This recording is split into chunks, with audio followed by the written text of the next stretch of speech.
ఇప్పుడు చెయ్యి ఇచ్చాడు, చెయ్యితో ఏం చేస్తున్నాము? ఆయన పని చేస్తున్నామా?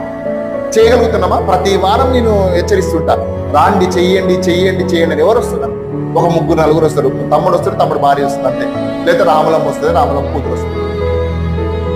అందరూ ఎడిపోతున్నారు అసలు. ఈ అవయవాలు ఎందుకు ఇచ్చినంటే దేవుని పని చేయడానికి ఇచ్చినట్ట, దేవుని కార్యక్రమాలు చేయడానికి ఇచ్చినట్ట.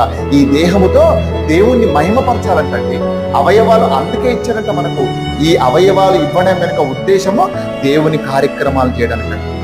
ఇది తెలుసా ఎవరికైనా? అసలు ఏ రోజైనా ఏ పాస్టర్ అని చెప్తారా, నాన్న మీరు చర్చికి వస్తున్నారు కదా, మీ దేహంతో దేవుని పని చేయాలన్న, మీ అవయవాలతో దేవుని పని చేయాలంటే అప్పుడు ఎట్లుంటుంది పరిస్థితి? అయితే దశమభాగం ఏమండి అయ్యగారు అంటారు.